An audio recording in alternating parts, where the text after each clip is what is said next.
आकाशवाणी गोरखपुर से प्रादेशिक समाचार।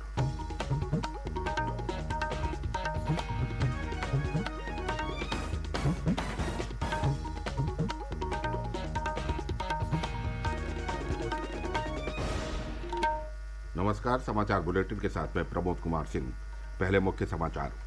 मुख्यमंत्री योगी आदित्यनाथ ने आगरा में 488 करोड़ रुपए की 88 विकास परियोजनाओं का लोकार्पण और शिलान्यास किया। कहा, पिछले 5 वर्षों में बदली आगरा की तस्वीर, मेट्रो का निर्माण तेजी से जारी।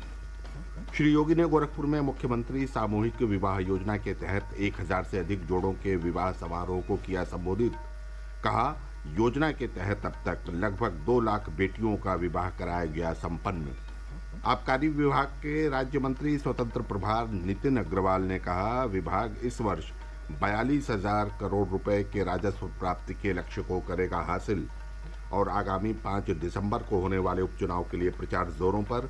मुख्यमंत्री योगी आदित्यनाथ ने मैनपुरी के करहल में जनसभा को किया संबोधित। अब समाचार विस्तार से। मुख्यमंत्री योगी आदित्यनाथ ने कल आगरा में 488 करोड़ रुपए की 88 विकास परियोजनाओं का लोकार्पण और शिलान्यास किया। उन्होंने प्रबुद्ध जन सम्मेलन को भी संबोधित किया।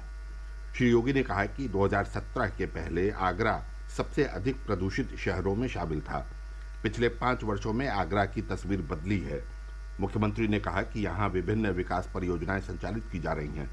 प्रधानमंत्री आवास योजना में आगरा शहर आज देश में प्रथम स्थान पर है। यहाँ हर घर नल योजना और मेट्रो का काम युद्ध स्तर पर चल रहा है।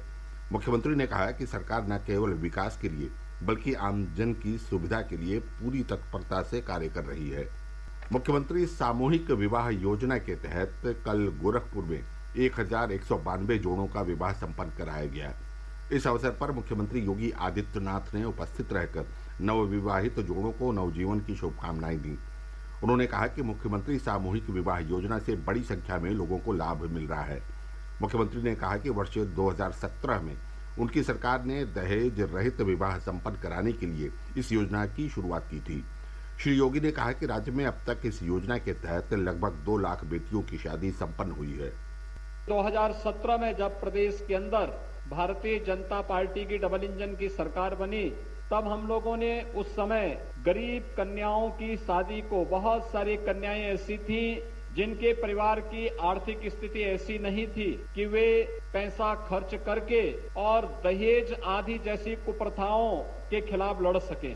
बहुत सारी बालिकाएं कुंवारी रह जाती थी। उस समय जब ये बात मेरे सामने आई, तब मैंने मुख्यमंत्री सामूहिक विवाह का एक कार्यक्रम प्रारंभ किया था। पहले 31,000 रुपया और बाद में इस राशि को बढ़ा करके 51,000 रुपया करके एक बालिका की शादी के लिए इस कार्यक्रम के साथ उसको जोड़ने का कार्यक्रम किया। और मुझे बताते हुए प्रसन्नता है कि अब तक प्रदेश में लगभग 2 लाख बालिकाओं की शादी मुख्यमंत्री सामूहिक विवाह योजना के अंतर्गत संपन्न हो चुकी है। वहीं मुख्यमंत्री सामूहिक विवाह योजना के अंतर्गत वाराणसी के बड़ा गांव विकासखंड में 62 जोड़ों का विवाह संपन्न हुआ। हमीरपुर के सुमेरपुर कस्बे में राम मंदिर निर्माण के ट्रस्टी परमानंद गिरी के सौजन्य से सर्वजातीय विवाह समारोह का आयोजन किया गया, जहां 108 जोड़ों को केंद्रीय मंत्री साध्वी निरंजन ज्योति ने आशीर्वाद दिया। मुख्यमंत्री योगी आदित्यनाथ ने कल गुरु तेग बहादुर जी के बलिदान दिवस पर उन्हें नमन किया। मुख्यमंत्री गोरखपुर में जटाशंकर स्थित गुरुद्वारा में आयोजित कार्यक्रम में शामिल हुए। इस अवसर पर उन्होंने कहा कि गुरु तेग बहादुर जी का जीवन अधर्म और अत्याचार के विरुद्ध संघर्ष का प्रतीक है। श्री योगी ने कहा कि सिख गुरुओं का एक गौरवशाली इतिहास रहा है। उन्होंने कहा कि हमें महान गुरुओं से प्रेरणा लेकर देश और समाज को आगे बढ़ाने में अपना योगदान देना चाहिए। जटाशंकर गुरुद्वारा प्रबंधक कमेटी की ओर से मुख्यमंत्री को कृपाण और सिरोपा देकर सम्मानित किया गया। प्रदेश के आबकारी विभाग के राज्य मंत्री स्वतंत्र प्रभार नितिन अग्रवाल ने कहा है कि आबकारी विभाग इस वर्ष 42,000 करोड़ रुपए के राजस्व प्राप्ति के लक्ष्य को हासिल करने में सफल होगा। वाराणसी में कल संवाददाताओं से बातचीत में उन्होंने कहा कि आबकारी विभाग प्रदेश में सर्वाधिक राजस्व देने वाला विभाग है। श्री अग्रवाल ने वाराणसी में चल रहे काशी तमिल संगमम को 2 संस्कृतियों के मेल का अनूठा उदाहरण बताया।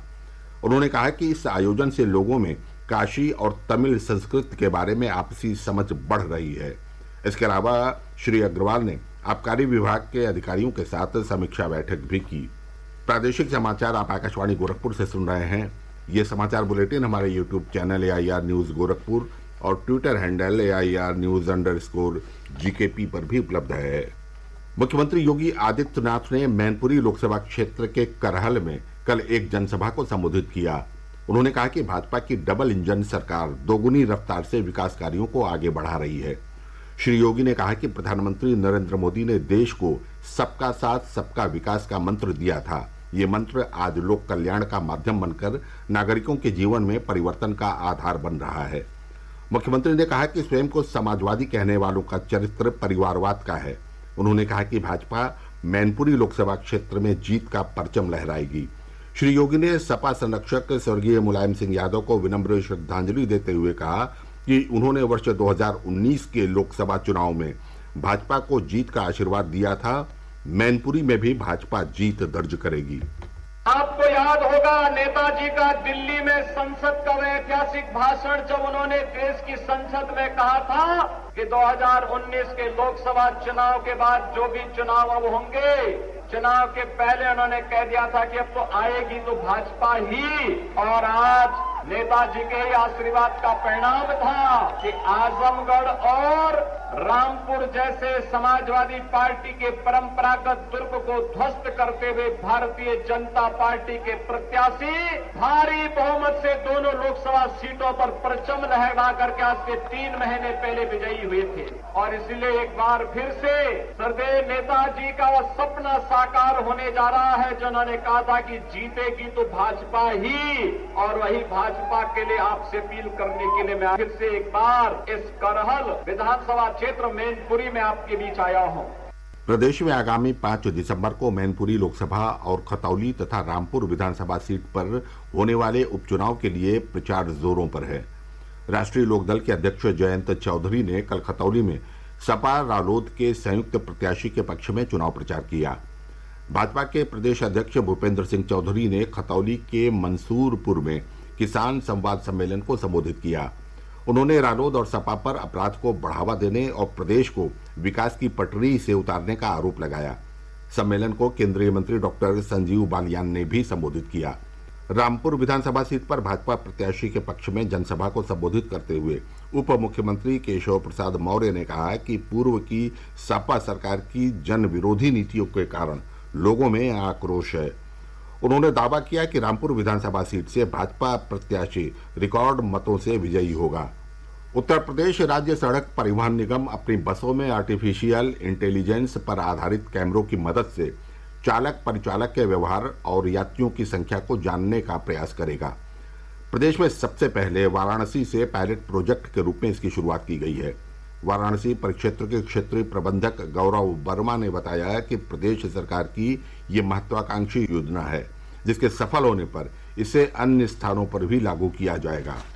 यूपीएसआरटीसी ने एक नई पहल के थ्रू वाराणसी क्षेत्र में पहली बार एक एंटी कोलिजन डिवाइस या पैसेंजर काउंटिंग डिवाइस की शुरुआत की है, जो कि काशी डिपो की एक बस जनरल सेवा 2x2 जो कि बनारस से लखनऊ को चलती है, जिसमें लगाई जाएगी। इसके थ्रू हम लोग ये जानने की कोशिश करेंगे कि किस पॉइंट से कितने सवारी मिलते हैं, किस पॉइंट पे कितने सवारी उतरते हैं, और उसके साथ साथ चालक का व्यवहार भी और परिचालक व्यवहार भी देखा जाएगा, जो कि उचित है या अनुचित व्यवहार तो वो पैसेंजर्स के साथ नहीं कर रहे हैं। ये एक आर्टिफिशियल इंटेलिजेंस बेस्ड डिवाइस है, कैमराज हैं, जिसकी मॉनिटरिंग क्षेत्रीय स्तर पर मेरे द्वारा एवं मुख्यालय स्तर पर भी की जाएगी।